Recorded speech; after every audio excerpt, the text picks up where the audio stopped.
Bahaya Prabowo pada bangsa, negara dan agama. Prabowo bapak provokator. Saudara-saudara, kita masih upacara, kita masih menyanyikan lagu kebangsaan, kita masih pakai lambang-lambang negara, gambar-gambar pendiri bangsa masih ada di sini. Tetapi di negara lain, mereka sudah bikin kajian-kajian di mana Republik Indonesia sudah dinyatakan tidak ada lagi tahun 2030. Prabowo jadikan FPI hanya sebagai alat politik. The FBI, the Islamic Defense Fund, is not part of our coalition and never will be a part of the coalition. So I'm wondering, why does it appear as if the Prabowo team has actively sought their support and gained their support, and has also made comments saying that they can work with the Islamic Defenders Front? No, Prabowo was misquoted. I suspect intentionally misquoted by a few Indonesian media. Prabowo has never, and I have never, and my colleagues have never talked about courting the FBI. Buatlah fitnah-fitnah yang bisa diterima oleh masyarakat tentang mereka. Buatlah fitnah-fitnah yang bisa diterima oleh masyarakat tentang mereka. Buatlah fitnah-fitnah yang bisa diterima oleh masyarakat tentang mereka. Jadi jangan lupa, ini handphone yang Anda pegang ini di zaman sekarang bisa menjadi senjata yang luar biasa. Target jangka pendek Rizik Syihab. Menang di medsos. Target jangka panjangnya jika Prabowo kalah, mereka akan mengadakan kudeta. Jadi sekali lagi, bicara tentang revolusi, kudeta, dan lain sebagainya, jadikan itu sebagai jalan yang paling akhir. Kalau sudah tidak ada jalan yang lainnya. Mana Pak Prabowo dan Pak Sandiaga Uno? Sampaikan kepada mereka, Pak Prabowo, Pak Sandiaga Uno, antum nggak usah kampanye, antum nggak usah ngapa-ngapain, antum diam aja. Cukup antum minta audit forensik komputer KPU, ane jamin ente menang di atas 60%, saudara. Kalau KPU tidak mau, kalau KPU tidak bersedia di audit forensik komputernya, insya Allah dengan instruksi Habibana, kita akan turun ke KPU, kita jalan, kita naik mobil, kita naik bis seperti 212, kita gerbak sampai 7 juta orang masuk ke dalam KPU.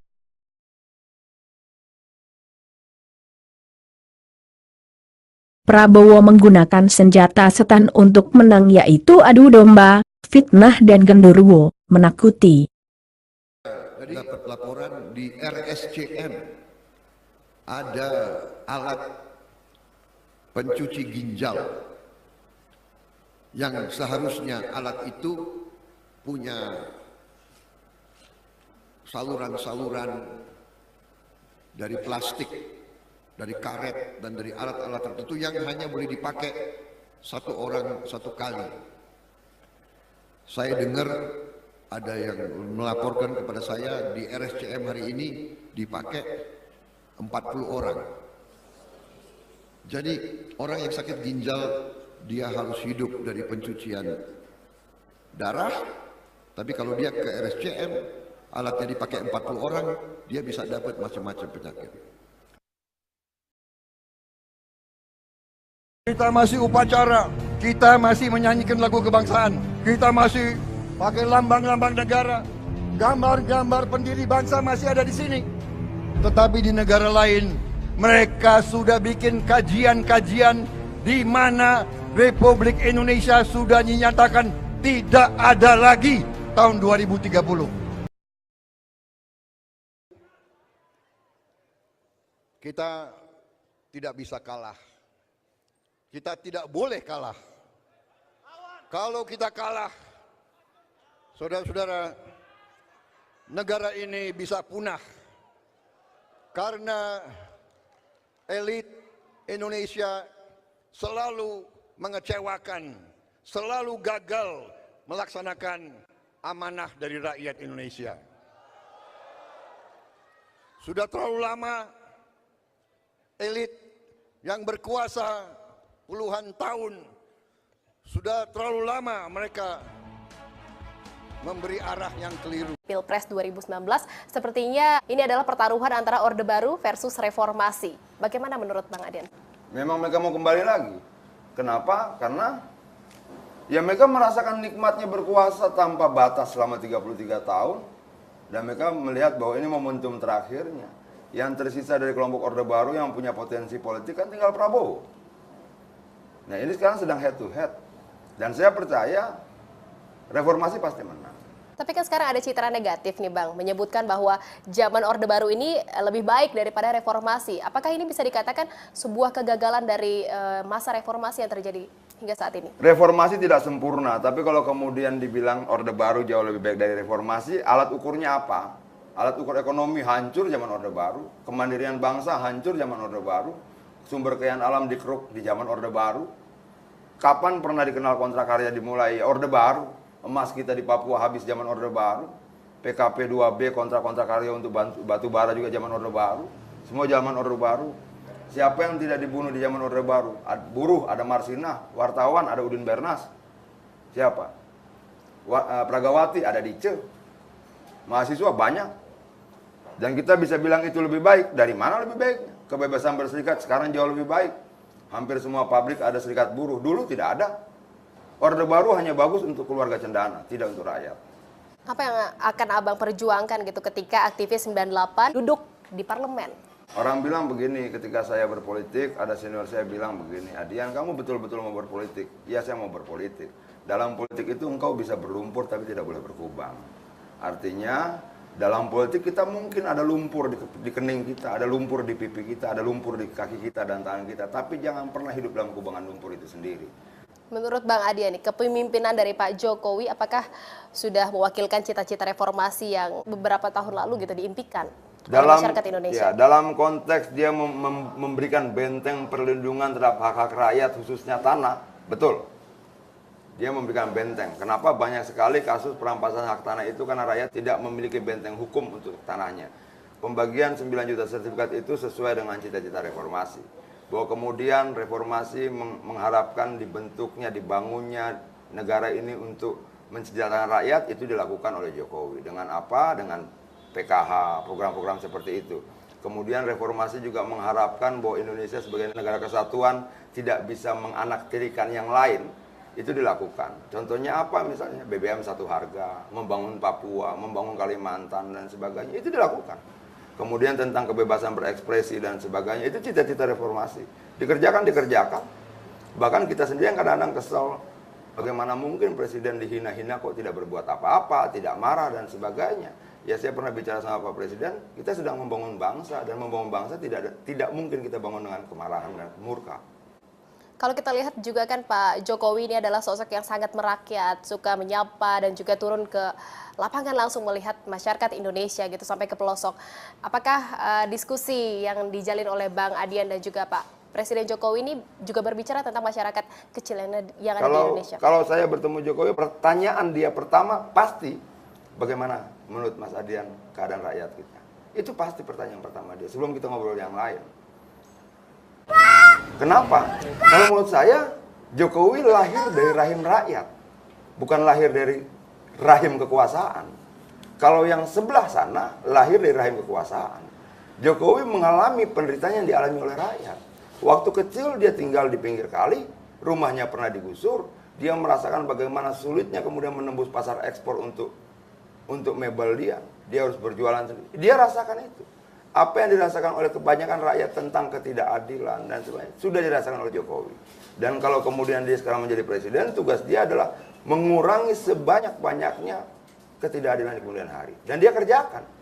Memberikan sertifikat itu untuk memberikan benteng bagi rakyat. Jangan salah. Bang Adian, kalau saya juga memantau gitu narasi-narasi yang Abang bangun ini sepertinya memang sangat membela masyarakat yang ada di bawah.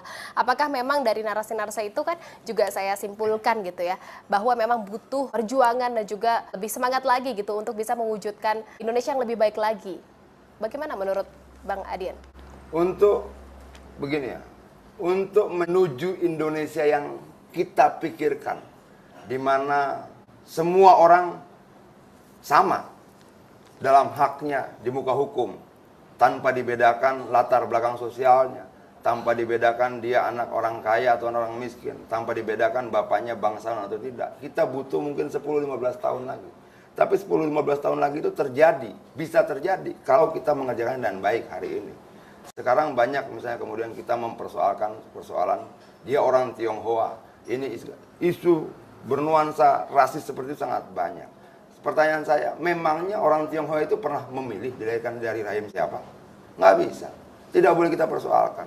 Tapi ketika itu masih diperbincangkan saat ini, saya berpikir bahwa untuk mencapai Indonesia yang adil dan berkeadilan, butuh proses yang lebih panjang. Tidak apa-apa. Kan kita dilatih dan diajarkan untuk tidak pernah lelah mencintai Indonesia. Tapi sama gitu ya Bang ya tujuannya dari narasi-narasi yang ingin disampaikan kepada publik. Gini loh, tugas pemimpin seperti Jokowi itu adalah ketika rakyat bingung dia harus mampu menjawab kebingungan itu. Ketika rakyat takut dia harus mampu memberikan keberanian. Ketika rakyat khawatir dia harus mampu menihilkan kekhawatiran itu. Dan menurut Bang Adian, Jokowi sudah bisa menjawabnya. Iya. Makanya kemarin di Sentul dia bilang optimis, optimis, optimis. Kita pasti bisa.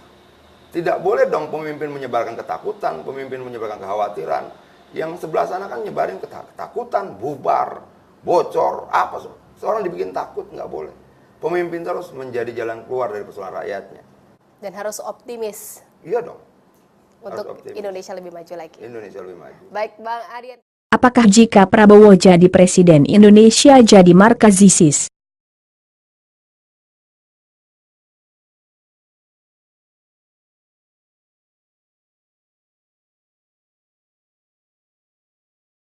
Jangan mau kita diadu domba dengan ISIS, saudara. Sekarang ini banyak pihak-pihak menginginkan supaya kita bermusuhan dengan ISIS, betul? Supaya kita menggebuki ISIS, betul? Itu tidak akan dilakukan oleh FPI, saudara. Kalau pemerintah zalim, tentara jahat, polisi jahat, main tangkap, main tembak, rakyat hartanya dijarah, tanahnya dirampas, syariat Islam disingkirkan, saudara. Saya mau tanya, kira-kira besok perlu ada ISIS tidak? Perlu ada ISIS tidak? Committed is Prabowo to protect minorities in Indonesia, groups such as Ahmadis, Shia, and Christians. You're aware that I'm Christian, yes? And you're aware that our sister is Roman Catholic.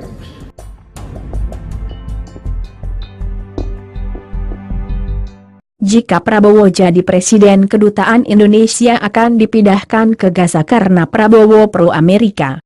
So I think it's a matter for Australia and PNG and the United States. And I don't think it's a matter of concern for us. And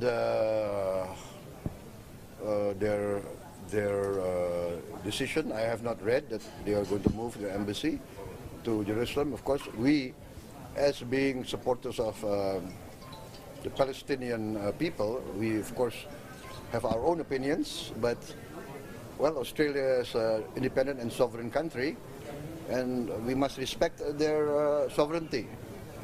Means that Prabowo is very pro-American. He's been to American high school. He went to American grade school. I mean, you know, he's been going to American school all his life. He went to Special Forces. He was in Fort Benning, Fort Bragg.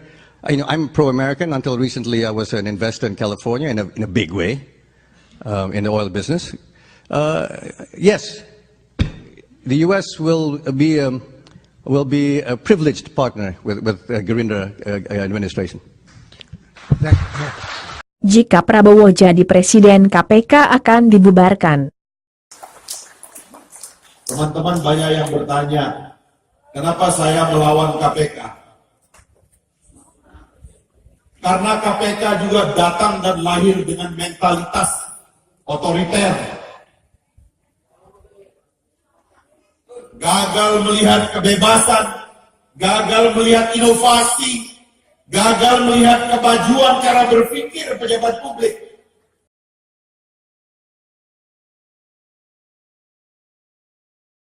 Prabowo melalui Ahmad Dhani akan melegalkan LGBT. Prabowo melalui Salam Kecebong.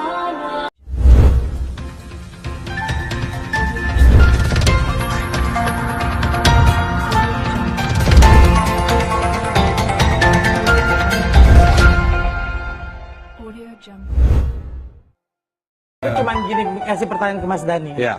Seandainya Mas Dhani ini kan terlihat sangat humble ya terhadap kaum LGBT ataupun siapapun gitu. Kalau Mas Dhani diminta untuk menjadi LGBT, Mas Dhani mau menerima nggak? Gini ya, nggak usah jadi icon. Jadi kepala ketua. Kalau aku jadi presiden, aku resmikan pernikahan sesama jenis. Bayangkan Indonesia ada 360 juta jiwa. Semuanya nyoblok Mas Dhani gitu. Juga ya. Ahmad Dhani akan melegalkan perkawinan sejenis, tapi Jokowi yang difitnah. Artikel ini dilansir dari sewo.com dan ditulis oleh Mora Sifudan. Masih segar dalam ingatan saya perkataan Dhani dalam suatu acara talk show. Kalau aku jadi presiden, aku resmikan pernikahan sesama jenis. Itu di acara talk show loh. Tidak percaya? Silakan saksikan video ini secara lengkap. Sudah disaksikan secara saksama, jadi itu sudah jelas-jelas terbuka bahwa yang akan melegalkan pernikahan sesama jenis itu adalah Ahmad Dhani. Tidak ada di negeri ini yang mau belak-belakan soal bicara melegalkan pernikahan sesama jenis di Indonesia kecuali Ahmad Dhani. Tahukah Anda bahwa Ahmad Dhani adalah pendukung berat Prabowo Sandi? Dia rela katanya menjual rumah demi memenangkan Prabowo. Dia rela menghina NU demi membela Prabowo. Bahkan sudah dipenjara pun dia masih tetap mendukung Prabowo. Tetapi apa yang disebarkan relawan Prabowo Sandi justru kebalikan dari realitas yang sebenarnya. Justru mereka memfitnah bahwa Jokowi akan melegalkan pernikahan sesama jenis. Kan jadi aneh. Bahkan sampai ditangkap karena menebar fitnah demi mendukung Prabowo yang didukung oleh caleg pendukung perkawinan sejenis. Kalau menurut logika berpikir, seharusnya mereka menyerang Prabowo karena di kubunya ada Ahmad Dhani, orang yang setuju dengan perkawinan sejenis. Selain itu, Prabowo Sandi dan gerombolannya adalah orang yang sangat keras membela Dhani. Prabowo sendiri rela keluar tengah malam demi membela Ahmad Dhani yang sedang dipenjara. Prabowo malah berjanji akan membela Dhani melalui jalur hukum. Bukan hanya Prabowo Sandi dan gerombolannya, seluruh pendukung Prabowo juga mensupport Dhani dan menyalahkan pemerintah. Termasuk di dalamnya Neno Warisman yang berpidato kalau tidak ganti presiden maka perempuan akan menikah dengan perempuan, laki-laki akan menikah dengan laki-laki. Juga termasuk HTI, FPI, dan ormas-ormas radikal anti-LGBT lainnya. Tapi kenapa mereka justru memfitnah Jokowi? Seperti yang pernah dikatakan Anies ketika masih waras, bahwa apa yang difitnahkan kepada Jokowi adalah sebenarnya apa yang ada di dalam diri mereka. Jadi mereka memfitnah Jokowi akan melegalkan perkawinan sejenis karena di kubu mereka bersarang seorang yang akan melegalkan perkawinan sejenis. Fitnah ini sama seperti ketika mereka memfitnah keislaman Jokowi sebenarnya untuk menutupi keislaman Prabowo yang tidak jelas, tidak bisa ngaji, tidak bisa jadi imam sholat atau jarang sholat. Jadi mereka ciptakan fitnah terlebih dahulu agar mereka tidak diserang dengan kelemahan itu. Terbukti juga ketika keislaman Prabowo ditelanjangi, ditantang baca Quran, ditantang jadi imam sholat, dan Prabowo sholat Jumat di mana mereka langsung kebakaran jenggot. Tunggang langgang kelimpungan, cari cara bagaimana caranya ngeles agar Prabowo tidak sampai tes baca Quran dan imami sholat. Mau tambah contoh lain, keluarga Jokowi difitnah, padahal keluarga Prabowo bermasalah, broken home. Jokowi difitnah PKI, padahal orang tua Prabowo mantan pemberontak. Prestasi Jokowi dinyinyiri, padahal Prabowo tidak punya prestasi. Masa lalu Jokowi diserang, padahal masa lalu Prabowo penuh beban. Hasil kerja Jokowi dicecar habis-habisan. Ketika ditanya program kerjanya tidak ada kelebihannya. Harga-harga dikatakan naik. Ketika ditanya cara menurunkannya, malah dibilang rahasia.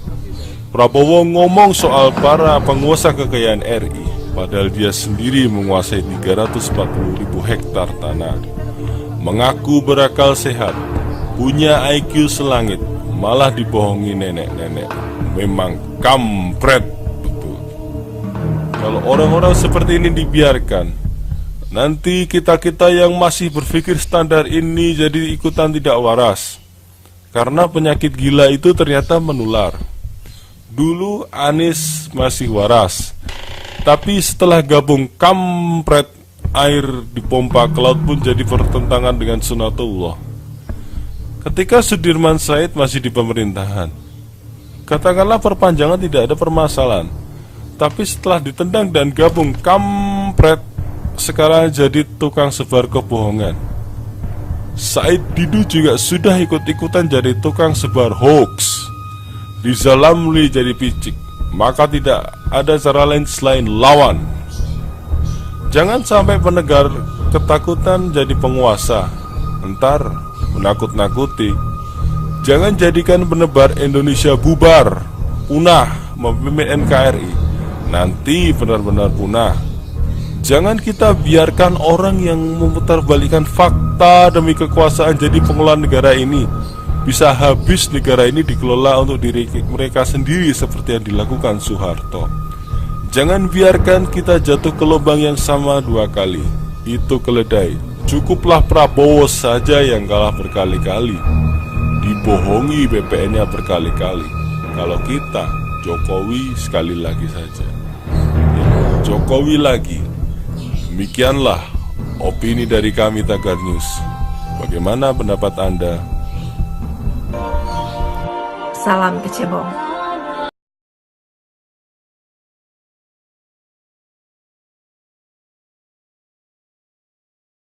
Jika Prabowo jadi presiden, aliran sesat berkembang pesat di Indonesia. That is Prabowo to protect minorities in Indonesia. Groups such as Ahmadis, Shia, and Christians. You're aware that I'm Christian, yes? And you're aware that our sister is Roman Catholic.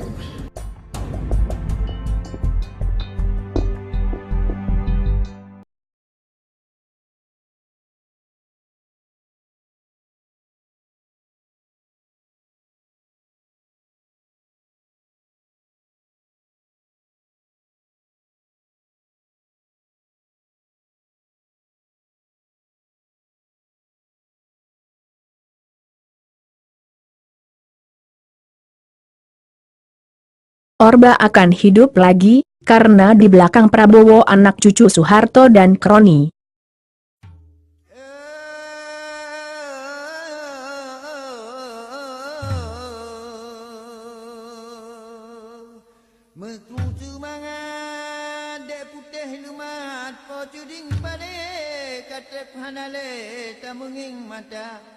Saboh di timur lagi kita nyonyo, saboh di barat Jino tan mepat waris saudara. Di Nangrau Aceh Cumpalun Lahir, di ujung pantai Pulau Sumatera, di Meprang Urung Hanar Dale, tan so fikir wahai saudara. Menangrau Aceh Mantong Lemkaru, barat ngon timur Hana Lerda, nubi ke jalan oh ya Tuhanku, belena karu di Aceh Raya. Alhamdulillah Rabbil Alamin Ar-Rahman Nah aparat cubuh bukan le, ngelarah bede. Banyak mobil masuk di sini, kan? Yang ditangkap pukul 1 malam, sedang tidur lah, dikotok pintu. Bukan diperiksa, dihantam dulu. Berapa bulan lagi ditangkap lagi. Apa salah saya tak tahulah. Sampai sana dihantam sama kabel, sama rotan, sama air itu, sama diborgol, dimasuk dalam tai lah, dalam tai, dalam kencing lah. Tapi tak ada katal, direndam dalam tai itu. Ini enggak. Oleh karena itu kami bekerja pelan-pelan untuk untuk mem-BAP para korban itu gampang kita datang, apalagi kejadian Jambu Kepuk. Ya, kita datang aja ke kampung itu, dapat semua. Nah, untuk misalnya kasus Rumah Gedung, itu kan korbannya kan berserak itu di seluruh satu kabupaten, bahkan bisa lain kabupaten. Nah, itu harus dari mulut ke mulut. Kalau pelaku itu susah. Apalagi pejabatnya militer, pejabatnya tidak berada di Aceh.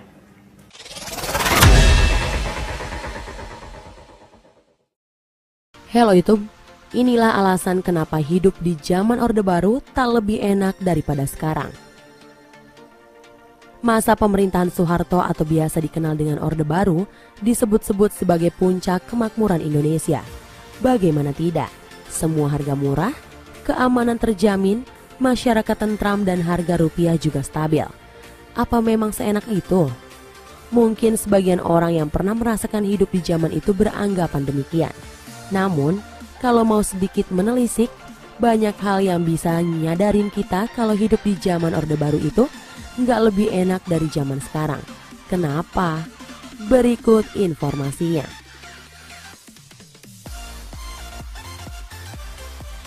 Kemakmuran negara zaman itu dibiayai utang secara besar-besaran. Indonesia di masa itu memang sangat makmur, tentunya karena harga-harga semua pada murah. Tapi perlu diketahui murahnya harga tersebut dikarenakan adanya subsidi dari pemerintah. Sementara dana subsidi itu sendiri dari utang ke luar negeri secara gila-gilaan.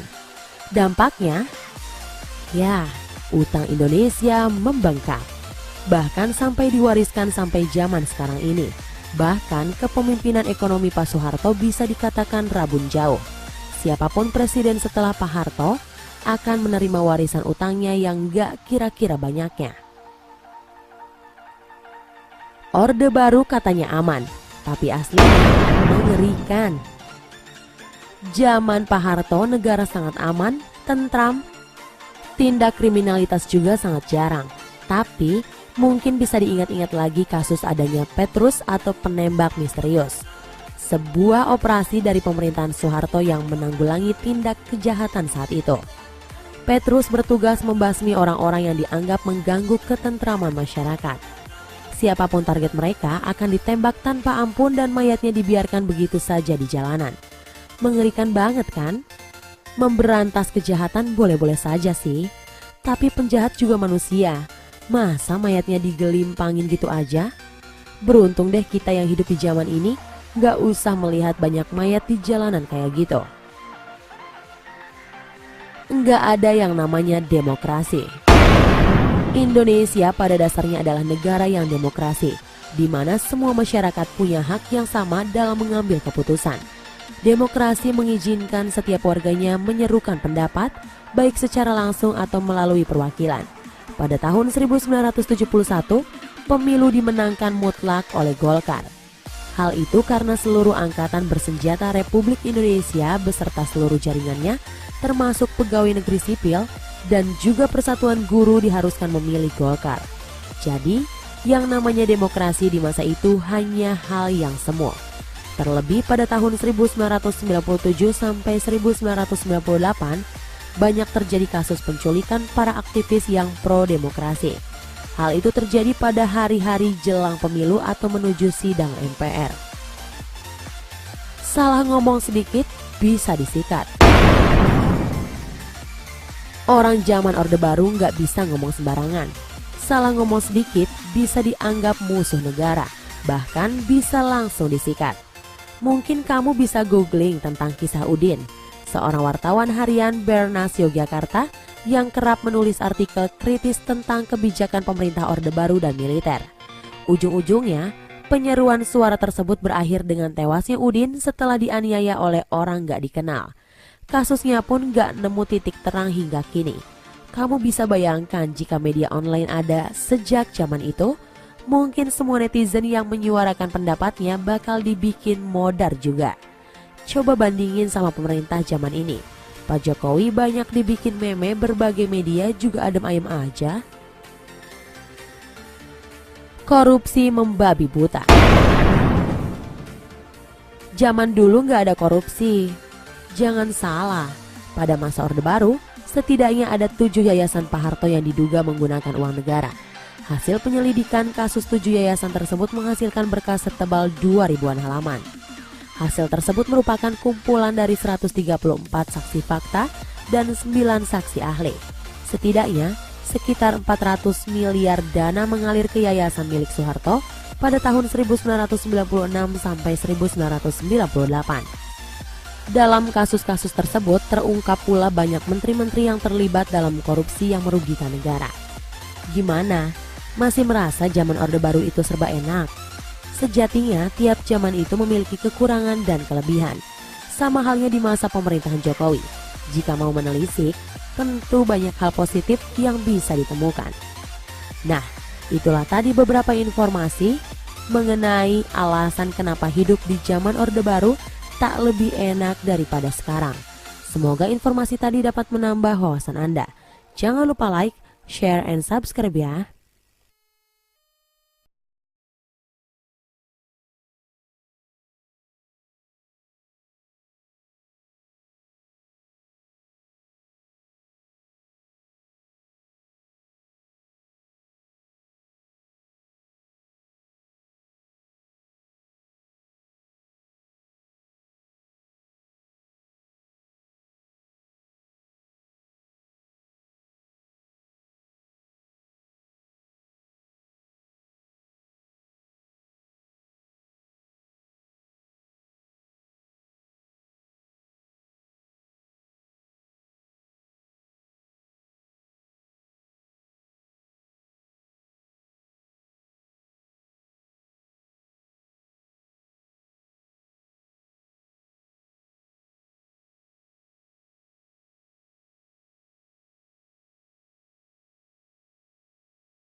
Pelajaran agama akan dihapuskan.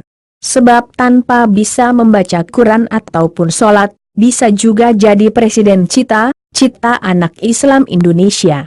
Prabowo lahir dan besar di lingkungan Kristen. Saya juga mungkin ilmu agama Islamnya saya kurang bagus lah. Saya tidak takut mengakui saya merasa tidak pantas saya menjadi imam sholat. Keluarga saya sebagian besar Kristen. Bahkan ibu saya adalah seorang Nasrani. Bahkan di sekitar saya, pengawal-pengawal saya, ajudan-ajudan saya, sekretaris saya, banyak orang Nasrani. Prabowo seorang pengkhianat. Teman-teman yang merasa kecewa karena saya mendukung Pak Jokowi, saya rasa Anda sendiri belum pernah merasakan betapa sakit hatinya saya sama Prabowo, yang orang yang saya bela-belain sampai 9 tahun, tapi terakhirnya habis manis sepah dibuang. Mudah-mudahan saudara-saudara tidak dibegitukan juga sama Prabowo, ya. Tapi kalau itu sudah sifat, itu sudah watak. Kalau watak itu susah diobati. Saya rasa itu ya. Terima kasih. Wassalamualaikum warahmatullahi wabarakatuh.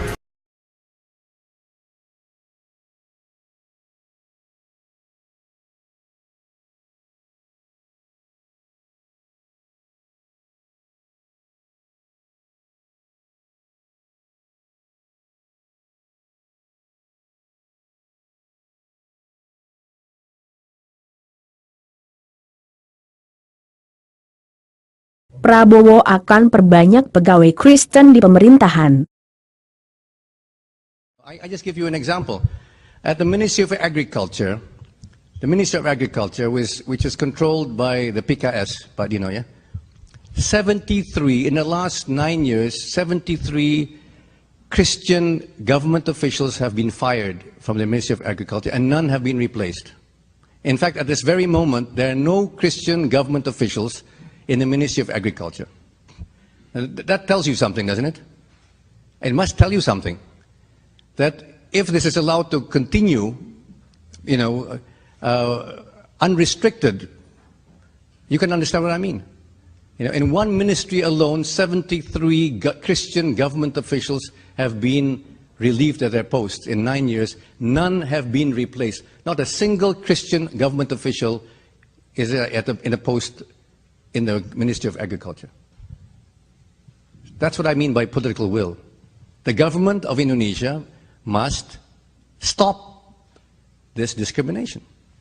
Sudah sepakat dengan PAN, kalau Pak Prabowo dan Pak Sandi menang, itu sudah ada 7 menteri akan nanti alokasi untuk PAN, 6 kursi untuk menteri untuk PKS. Terus untuk partai-partai lain saya kira masih dalam diskusi, ya. So itu sudah jelas, ya, sudah jelas. Demokrat masih belum definitif. Prabowo calon presiden bodoh. Bagaimana bisa seorang gubernur gajinya hanya 8 juta? Kemudian dia mengelola provinsi umpamanya Jawa Tengah yang lebih besar dari Malaysia.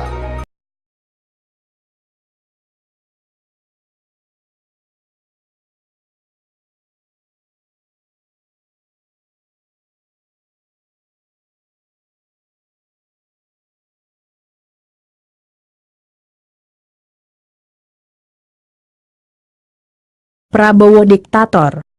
Apa you aja mau bicara di sini? Apa you aja mau bicara di sini? Apa you aja mau bicara di sini?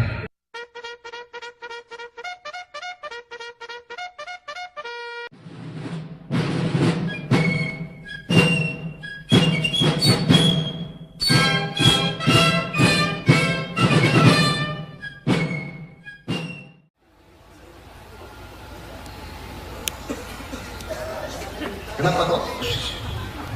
Ada apa? You bicara sendiri di situ. Apa you aja mau bicara di sini? Lanjut. Kalau enggak kamu aja bicara di sini. Lanjut ya. Lanjut. Allahu Akbar.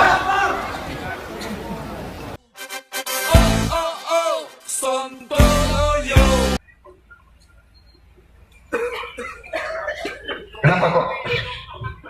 Ada apa? You bicara sendiri di situ. Apa you aja mau bicara di sini? Lanjut. Kalau enggak kamu aja bicara di sini. Lanjut.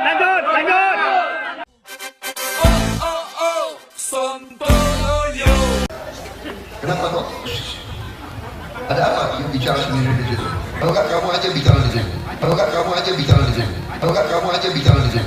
Kalau enggak kamu aja bicara di sini. Ada apa? You bicara sendiri di situ. Apa you aja mau bicara di sini? Apa you aja mau bicara di sini? Apa you aja mau bicara di sini? Apa you aja mau bicara di sini? Kamu aja bicara di sini. Kamu aja bicara di sini. Kamu aja bicara di sini. Sikapnya Prabowo sebagai calon presiden, kalau saya menjadi presiden nanti, maka saya akan menjadi pimpinan tertinggi atau panglima tertinggi penegakan hukum. Dan itu kenapa dilakukan sebagai ekspresi tanggung jawab, bahwa hukum begitu rentan, begitu berat masalahnya, karena itu kepala negara mesti bertindak meyakinkan bahwa hal-hal tadi tidak terjadi. Bagaimana bisa seorang gubernur gajinya hanya 8 juta? Kemudian dia mengelola provinsi umpamanya Jawa Tengah yang lebih besar dari Malaysia. Menanggapi hal tersebut, juru bicara TKN Jokowi Ma'ruf Ruhut Sitompul angkat bicara. Menurutnya, apa yang dilakukan Jokowi dengan mempercayai penegak hukum seperti Polri dan KPK sudah tepat. Bahkan, Ruhut khawatir jika Prabowo terpilih menjadi presiden dan menjadi orang yang memiliki kedudukan tertinggi dalam penegakan hukum. Menurut Ruhut, jika ada orang yang bisa menjadi panglima hukum, maka Indonesia bisa kembali ke masa Orde Baru. Seharusnya, hukumlah yang mengatur kegiatan politik dan bukan orang politik yang mengatur hukum tersebut. Berikut kutipan pernyataan Ruhut Sitompul dalam special report di iNews TV. Kenapa Pak Joko Widodo, Pak Kiai Haji Ma'ruf Amin bawa catatan? Kita manusia biasa kok, ya, semua nggak bisa ada di otak kita. Kalau dia, ya, lengkap dengan catatan, apa yang dikatakan oleh sahabat saya, pengamat, Pani, pasti bisa terjawab. Ini kan jujur aja, foto-fotonya banyak, bawa juga catatan, tapi nggak, ya itulah mau jaim, jaga image, nggak mau dibuka, salah. Ngapain bawa catatan? Jadi memang lucu ini, ya. Ibarat tentara perang udah bawa senjata, tapi senjatanya disembunyiin, gimana sih? Gemes kulitnya, tapi ya udahlah, ya. Tapi yang jelas bicara hukum, Pak Joko Widodo, lihat, saya simpatik dengan Mas kita Sudirman Said. Janganlah dengan istilah-istilah yang rumit. Memang rumit itu, Pak Prabowo. Akhirnya apa kalau di Indonesia kan itu? Dia yang jadi panglima hukum nanti. Dia yang jadi panglima hukum nanti. Ngeri nggak? Bahasa Indonesianya itu. Mau kemana kita? Kejadian lagi orde baru nih, main tangkap-menangkap saja. Nah, kayak kongkaptik. Menakutkan ini. Tapi kalau Pak Joko Widodo, hukum itu yang jadi panglima, bukan manusianya. Ingat itu, bukan manusianya. Dan Pak Joko Widodo, equality before the law. Semua sama di depan hukum. Tadi terima kasih Pak Sudirman Said. Baru di era beliau, itulah beliau menghormati semua lembaga penegak hukum. Polisi, kejaksaan, KPK. Udah di ranah itu, ini kan prestasi, ya, lembaga-lembaga hukum kita. Ketua DPR, bos, ketangkap bos. Ketua DPD, ya, belum lagi pimpinan lain-lainnya, ya. Beliau, wah, itu tanggung jawab beliau. Prabowo keturunan Nasrani. Keluarga saya sebagian besar Kristen. Bahkan ibu saya adalah seorang Nasrani. Bahkan di sekitar saya, pengawal-pengawal saya, ajudan-ajudan saya, sekretaris saya, banyak orang Nasrani. Saya adik kandungnya Kristen Protestan. Kakak saya, kakak Prabowo, Babianti Jiwandono yang seharusnya duduk di sini, Babianti Katolik. Ibunya Prabowo Subianto lahir dan meninggal seorang Kristen Protestan. Prabowo yang memimpin upacara pemakaman di bagian Kristen Protestan. Prabowo yang memimpin upacara pemakaman di bagian Kristen Protestan Tanah Kusir.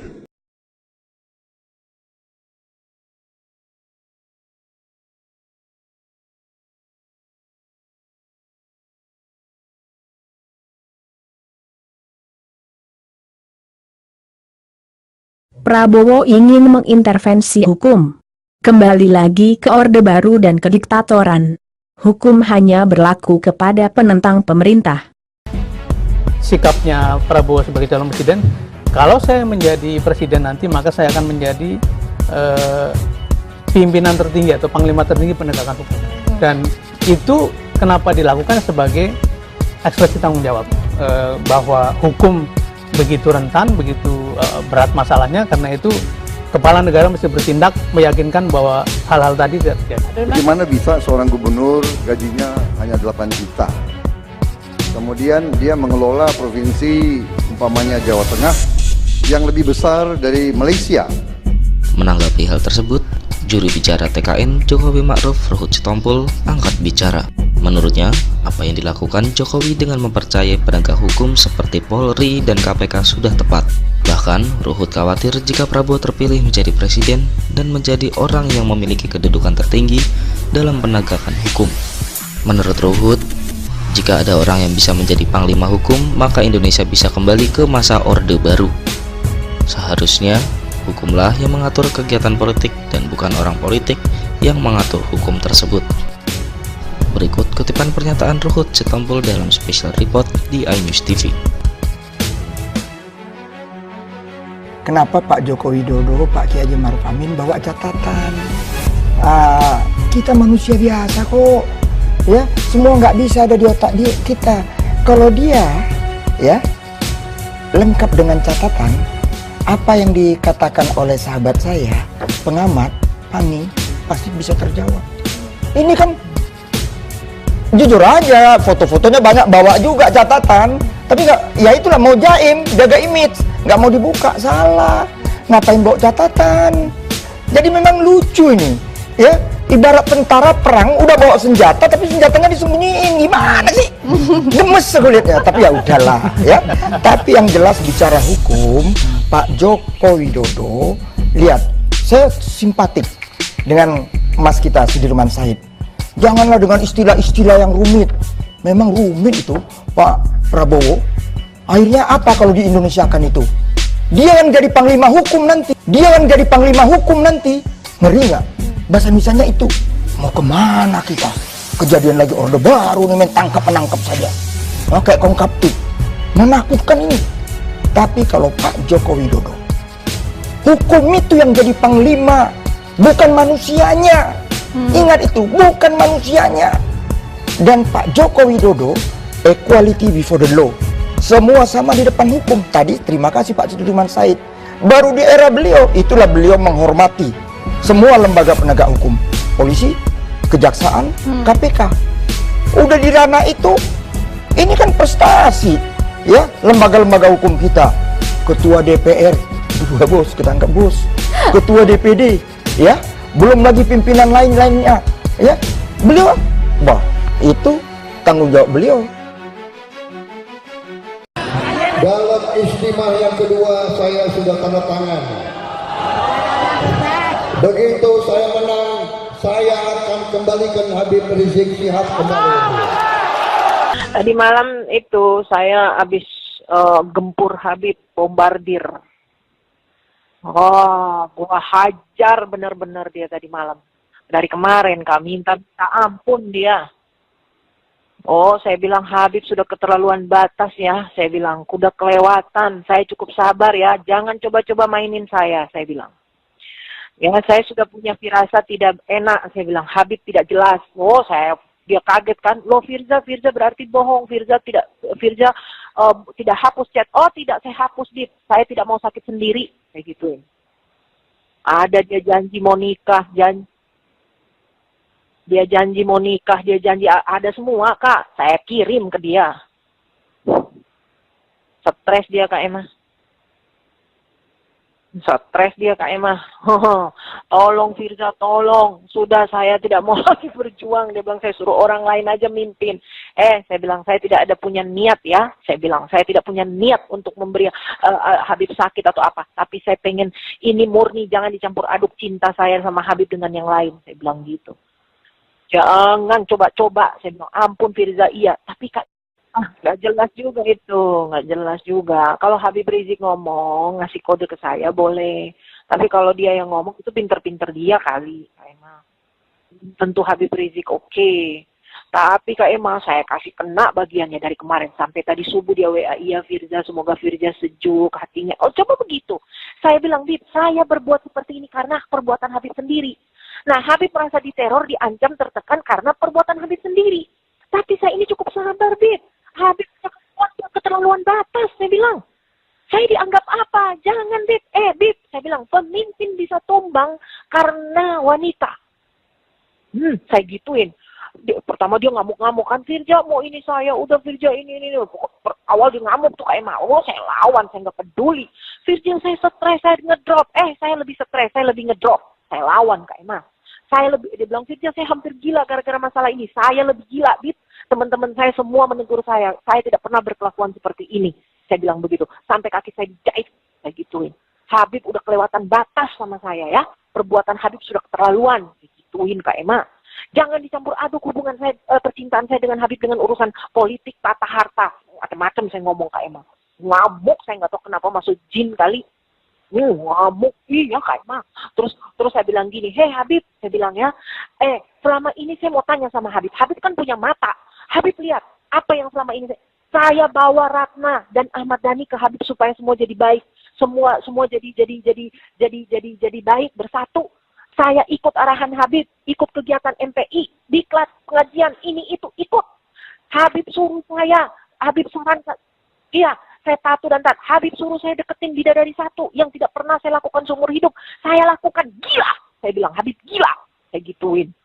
Oh, ngamuk saya Kak Emma. Akhirnya tuh nggak minta ampun, minta maaf, minta ampun, tolong Firza, tolong minta ampun. Sampai dia mau mundur, dia nggak mau lagi mimpin aksi ini Kak Emma. Bayangin. Saya bilang, saya tidak ada niat ya, tidak ada niat menteror, mengancam ataupun menekan. Saya tidak ingin Habib sakit, tapi perbuatan Habib yang buat saya seperti ini. Jangan Habib pikir saya perempuan sembarangan, kayak gituin. Saya bisa berteriak, teriak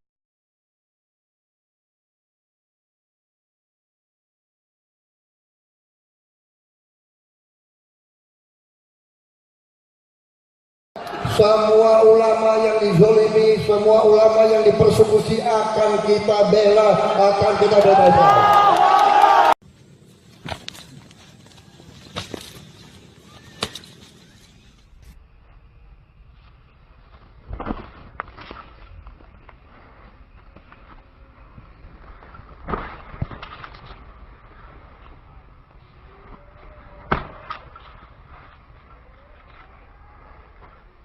Nggak sekongkol bagaimana? Saya mengiyakan, iya. Sekongkol. Hah? Sekongkol. Mengiyakan. Iya kan? Iya, Hah? Sekongkol nanti berdua. Emak-emak yang ditahan juga akan kita bebaskan. Kenapa misalnya kita mau ini, kalau kita memilih Prabowo itu kan kita pikirkan nasib agama kita, anak-anak kita, walaupun kita yang tidak menikmati, tapi besok 5 tahun, 10 tahun yang akan datang ini, apakah kita mau kalau pelajaran agama di sekolah dihapuskan oleh Jokowi bersama ininya, menteri-menterinya? Itu kan salah satu programnya mereka. Yang pertama, pendidikan agama dihapus dari sekolah-sekolah. Terus rencananya itu mereka itu menggantikan pesantren itu akan menjadi sekolah umum. Dan berbagai macam cara untuk mau ini, sehingga kita inginkan supaya bagaimana caranya. Saya dulu tabe, saya dulu di kamu dulu kak. Iya. Ngadengin suara aja, ada kumaha abah ayo. Istimewa ulamana pilihannya. Suara acan mah ya. Mual ayang kemah. 2019 kalau 2 periode nggak bakalan ada. Mulai suara aja, mau aya budak ngaji, mulai rumah ketiung. Awewe jeung awewe menang kawin, lalaki jeung lalaki menang kawin. Itu. Jadi Nyaho. ngadengin suara aja, ada kumaha abah ayo. Istimewa ulamana pilihannya. Suara acan mah ya. Mual ayang kemah. 2019 kalau 2 periode nggak bakalan ada. Mulai suara aja, mau aya budak ngaji, mulai rumah ketiung. Awewe jeung awewe menang kawin, lalaki jeung lalaki menang kawin. Itu. Jadi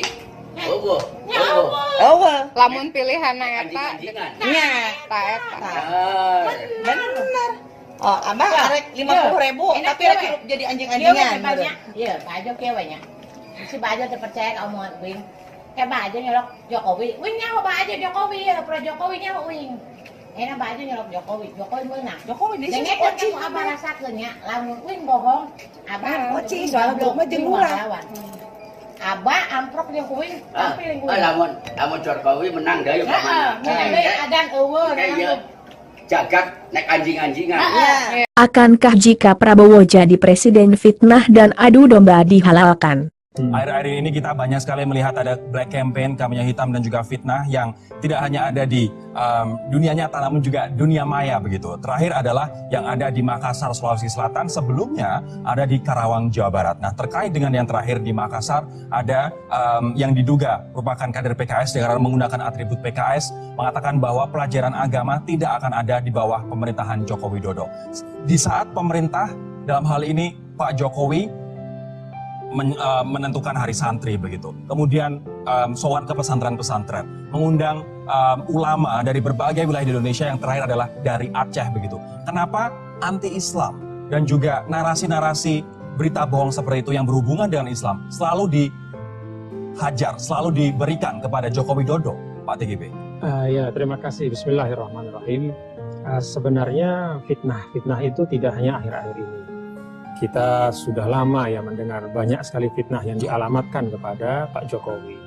Dulu bahkan sampai kalau kita tarik ke belakang kan dari 2014. Jadi fitnah terkait dengan agama beliau, terkait dengan ideologi dan tuduhan-tuduhan yang ternyata sekarang terbukti bahwa itu semuanya tidak benar. Tentang kemusliman beliau ternyata keseluruhan dari keluarga, orang dekat, sahabat, dan masyarakat Solo juga tahu bahwa beliau adalah seorang muslim dari keluarga muslim. Kemudian tuduhan-tuduhan lain terkait dengan afiliasi ideologi macam-macam ternyata terbukti tidak benar. Nah, kemudian fitnah itu sekarang berkembang kepada hal-hal lain ya. Kalau di Karawang misalnya ada terkait dengan pelarangan azan atau kemudian tidak bisa menggunakan kerudung ya, dan beberapa hal-hal lain, itu sebenarnya menurut saya sangat absurd ya Mas Rory. Kenapa saya katakan absurd? Karena Pak Jokowi ini kan bukan orang yang belum pernah memimpin. Beliau ini manusia historis, Artinya ada rekam jejak. Dan kepemimpinan beliau kan tidak hanya ketika menjadi presiden. Ya, beliau memimpin sejak di Solo, 2 periode menjadi wali kota. Kan kalau ada misalnya kecurigaan tentang beliau punya kebijakan-kebijakan yang tidak ramah kepada umat, kan bisa diuji. Coba kita lihat ketika beliau memimpin di Solo, ada nggak kebijakannya yang kemudian dianggap mendiskriminasi umat Islam? Setelah kita cek ternyata tidak ada. Kemudian 2 tahun memimpin Jakarta sebelum menjadi presiden, kita lihat juga kebijakan-kebijakan beliau tidak ada yang meminggirkan umat. Nah kemudian yang terakhir 4 tahun lebih beliau menjadi presiden, itu tidak ada satupun kebijakan yang katakanlah diskriminatif atau meminggirkan umat. Justru sebaliknya, kebijakan-kebijakan beliau itu banyak yang berupa pemberdayaan dan juga pro terhadap umat.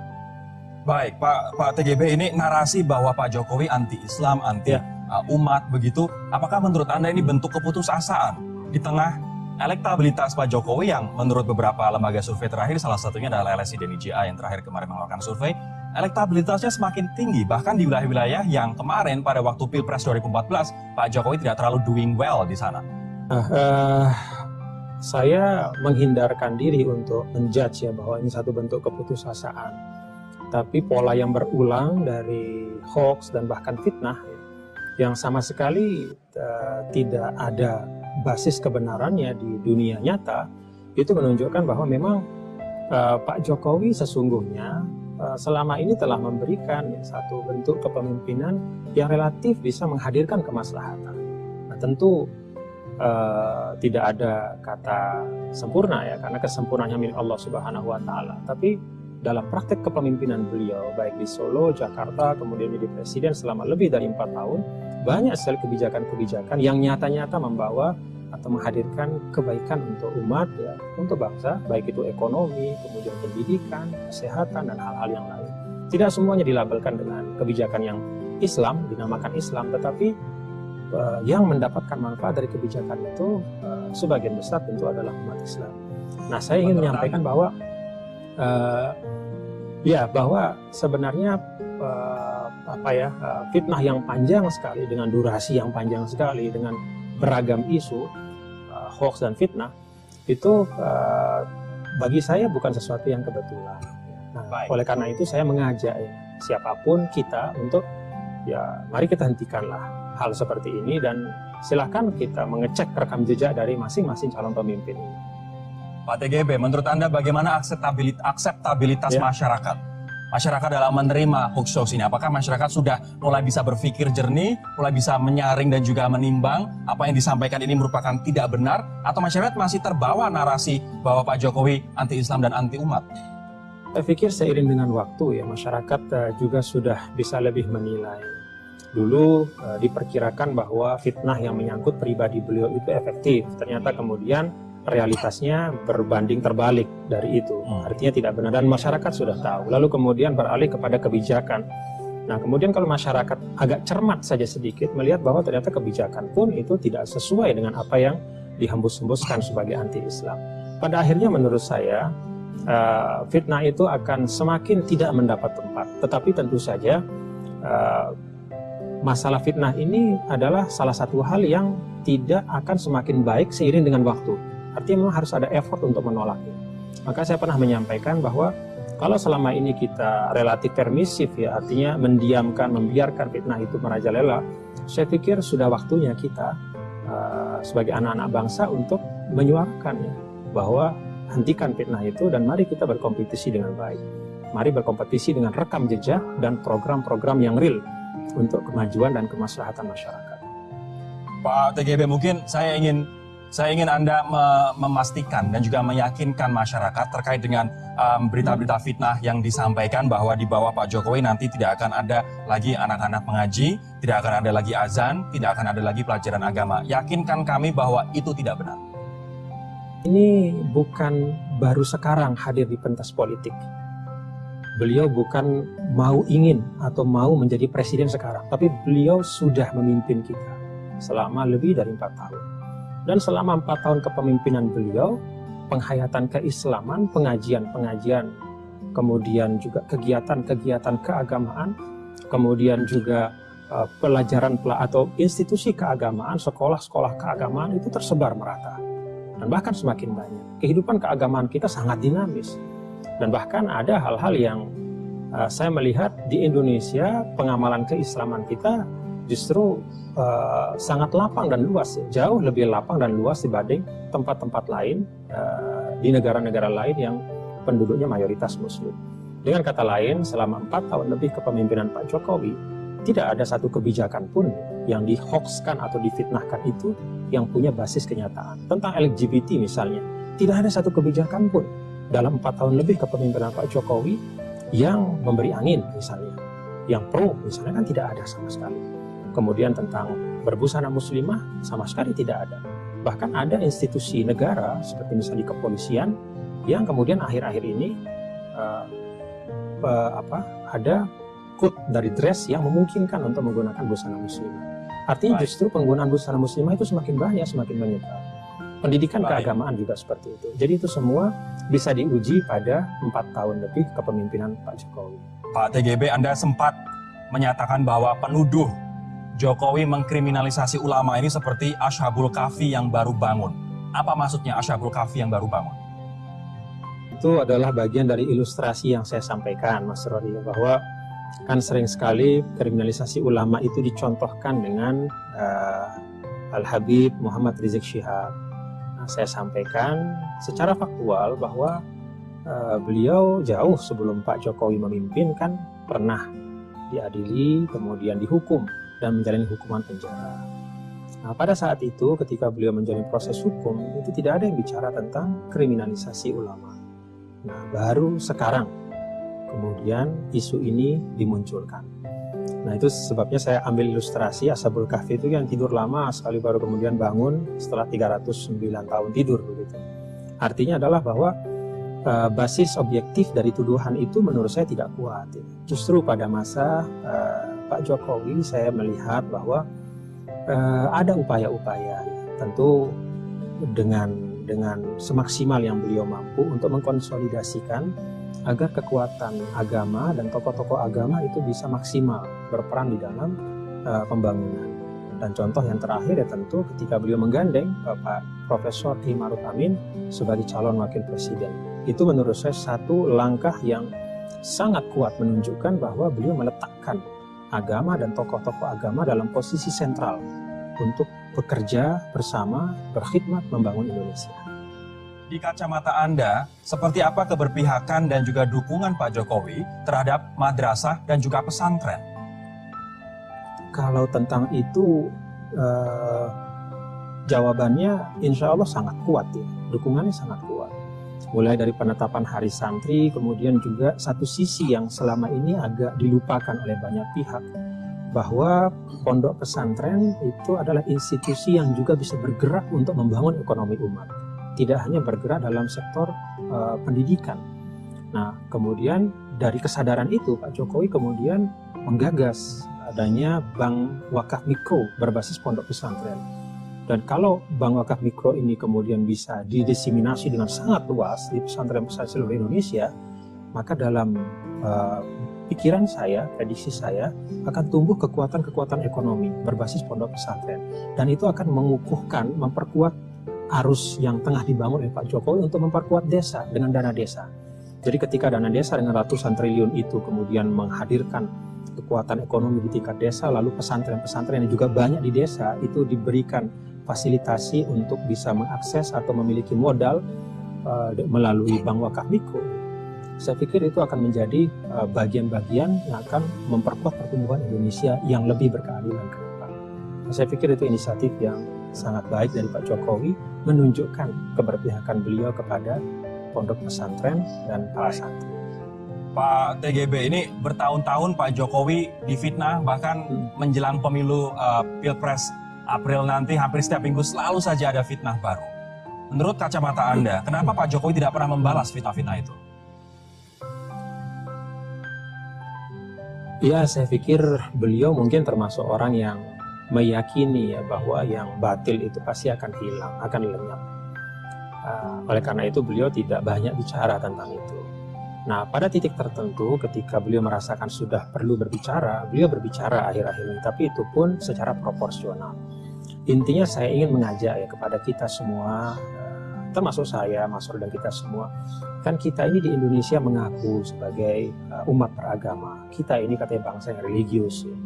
Nah, saya mengajak kita semua kalau memang demikian, yuk kita ambil waktu dari hari-hari kita sejenak, 2 jenak untuk membaca kitab suci kita. Bicara apa kitab suci tentang tuntunan bermasyarakat. Ada satu ayat dalam surah Al-Isra, wala taqfu ma laysa laka bihi ilmun innas sam'a wal basara wal fuad kullu ulaika kana anhu mas'ula. Jangan kau berbicara sesuatu yang kamu tidak memiliki pengetahuan tentangnya. Telinga, mata, dan akal budi akan ditanya oleh Allah. Nah, kalau kita pegang ayat ini sebagai masyarakat religius, non-muslim tentu dengan kitab sucinya masing-masing juga bisa mengambil inspirasi yang sama. Kita akan menjaga diri kita dari fitnah-fitnah seperti itu. Apalagi fitnah yang menyangkut putra-putra terbaik bangsa, ya. Tokoh-tokoh yang sekarang berkontestasi dalam kepemimpinan nasional.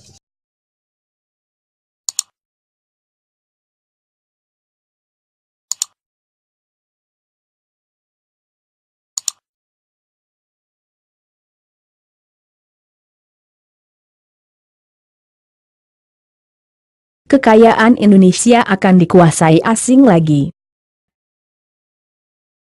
Means that Prabowo is very pro-American. He's been to American high school. He went to American grade school. I mean, he's been going to American school all his life. He went to Special Forces. He was in Fort Benning, Fort Bragg. I'm pro-American. Until recently, I was an investor in California in a big way, in the oil business. Yes, the U.S. will be a privileged partner with the Gerindra administration. Prabowo pelit. Tak mau bagi-bagi tanah dan bagi-bagi sertifikat. Biarkan saja sengketa tanah terjadi. Sebab Prabowo ingin menguasai tanah Indonesia lebih banyak lagi. Strateginya pasal 33 ayat 2. Bumi, air tanah dan udara semuanya milik Prabowo, dan digunakan sebesar-besarnya untuk kepentingan dan kemakmuran Prabowo. Kami punya pandangan strategis yang berbeda.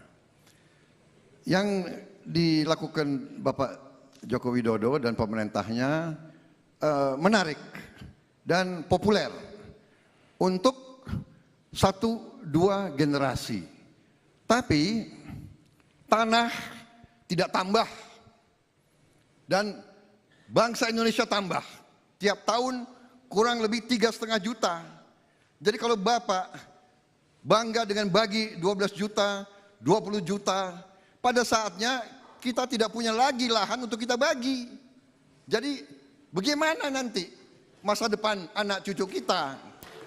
Ya, jadi kami strateginya berbeda. Kami strateginya adalah Undang-Undang Dasar 1945 pasal 33. Bumi dan air dan semua kekayaan alam yang terkandung di dalamnya dikuasai oleh negara. Baik. Ya, kami undang ke depan Bapak Sandiaga Uno, nasional.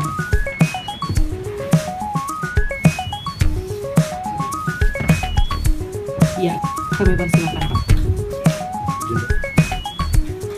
Halo, selamat sore. Tim bendahara ingin melaporkan sebetulnya dan lain-lain. Intinya sekali lagi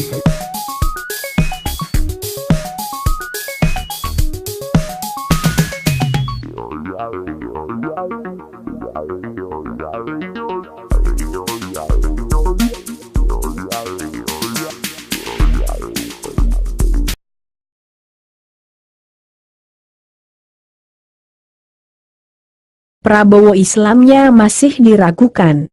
Tidak diketahui pasti kapan Prabowo masuk Islam. Sebab SD, SMP dan SMA Prabowo masih beragama Kristen. Atau Prabowo tetap beragama Kristen waktu menikahi Titik Soeharto. Prabowo meniru ayahnya Sumitro beragama Islam dan Dora Singar beragama Kristen. Masalahnya mantan istri Prabowo taunya Prabowo Islamnya dari lahir. Masa ibu Kristen? Seluruh saudara Prabowo Kristen dan Prabowo beda sendiri Islam? Ayah Cina, anak Cina dan tak mungkin Prabowo Arab. Tapi kenapa mantan istri Prabowo harus berbohong? Apa hanya agar mantan suaminya kelihatan memang asli Islam? Dari awal aja mereka sudah berbohong. Prabowo baru belajar membaca Al-Quran bersama Ustadz Sambo di Yordania waktu pelarian tahun 1998 dimulai dari Iqra. Usia Prabowo udah hampir 50-an dipelajari Iqra 1 dan 2 belajarnya 20 kali pertemuan kurang dari setahun. Kok teganya? Soeharto bilang Prabowo Islam dari lahir dan tim suksesnya juga? Apa budaya mereka memang berbohong? Jadi selama ini dari awal nikah dan sampai 98 apa di baka Prabowo sholat? Apa nyanyi poco-poco? Atau dari awal nikah Prabowo tak pernah sholat? Sebab keluarga Soeharto juga tak pernah sholat. Untuk apa Prabowo haji? Apa karena terpaksa ikut mertua? Untuk apa keluarga Soeharto haji? Apa untuk menarik simpatisan Islam? Terus apa yang dibaka mereka waktu haji? Menyedihkan sekali, agama bukan sekarang aja dijadikan politik. Tapi sudah dari dulu. Innalillah.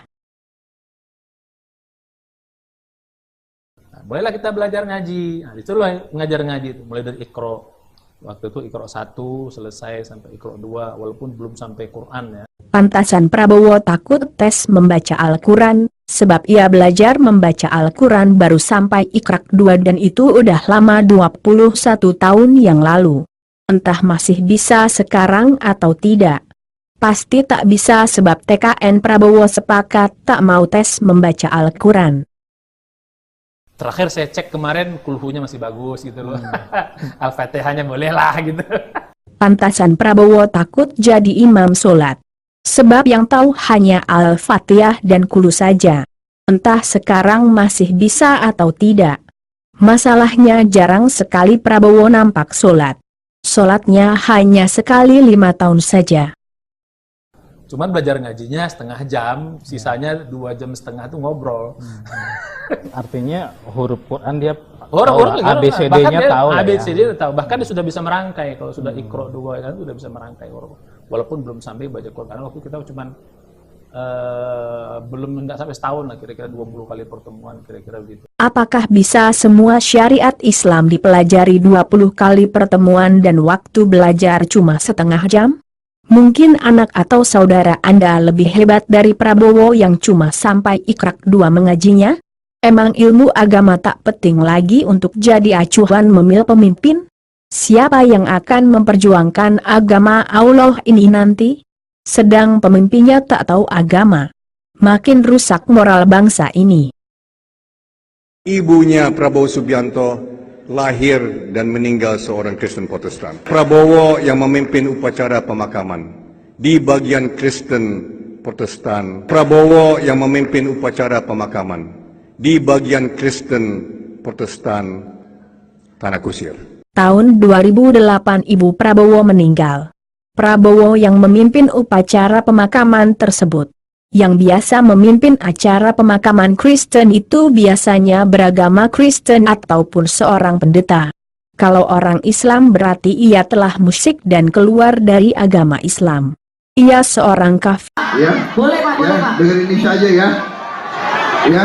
Jadi bisa Bapak mau kamu karena aku nanti harus kasih ceramah di dalam. Suara saya jelek jadi saya nggak. Nah, yang sudah kami dapatkan sampai dengan hari ini, ya yang pertama jawaban secara lisan ya, secara statement oleh pihak 01 bahwa beliau Bapak Jokowi sama Kiai Ma'ruf bersedia untuk mengikuti tes baca Al-Quran. Dari 02 kami kemarin mendatangi, kebetulan Bapak Prabowo sedang mempersiapkan pidato kebangsaan. Lebih penting pidato kebangsaan yang isinya cuma fitnah bocor dan bocor daripada agama. Apa kalian masih yakin orang ini akan peduli dengan Islam? Apa Anda masih yakin dengan orang yang gagal ini? Jadi siapa yang peduli sama Islam kalau tak Jokowi yang membangun Universitas Islam Internasional Indonesia dan orang tua yang selalu dihina, tapi cita-citanya ingin menyantrikan umat Islam yang berakhlak mulia Bapak Ma'ruf Amin. Saya juga mungkin ilmu agama Islamnya saya kurang bagus lah. Saya tidak takut mengakui saya merasa tidak pantas saya menjadi imam sholat. Jadi apa agama Prabowo sebenarnya? Tega sekali agama dijadikan alat politik. Apakah Prabowo Islam sekali 5 tahun saja? Masihkah Anda percaya dengan orang ini? Menghalalkan segala usaha untuk mencapai tujuannya.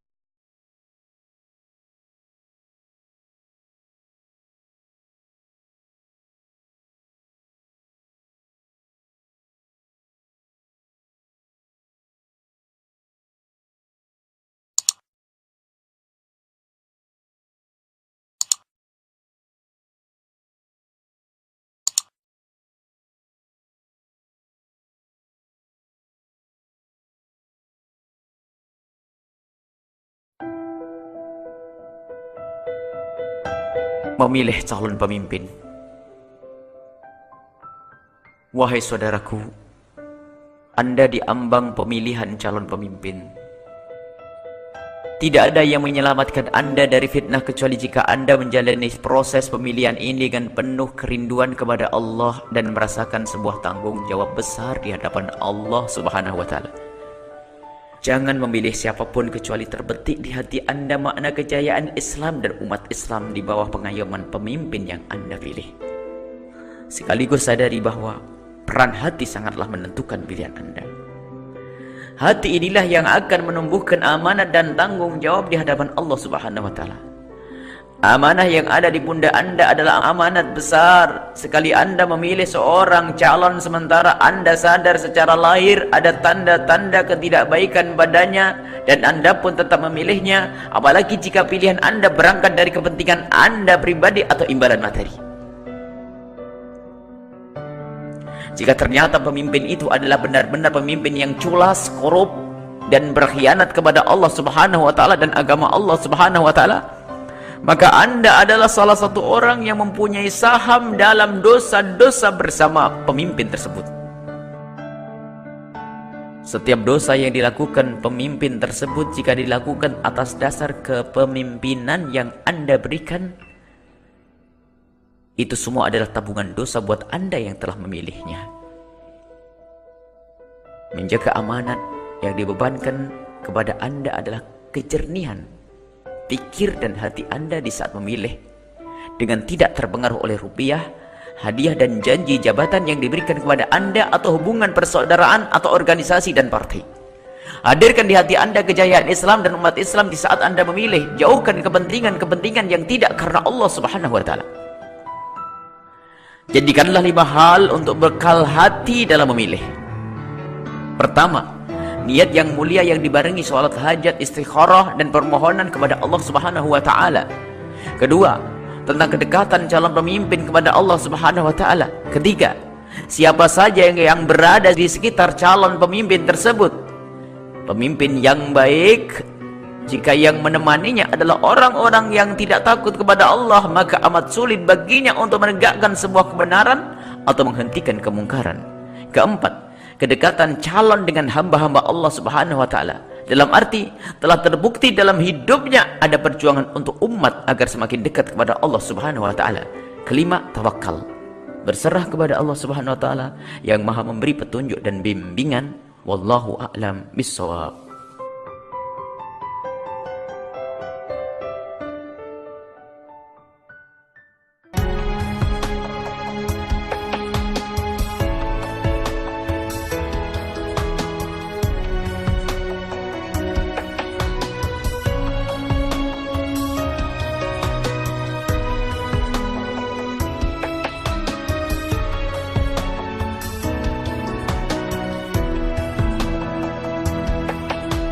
Bersih, jujur dan merakyat, berbuat demi masa depan kami. Sosok pemimpin tegas pemberani,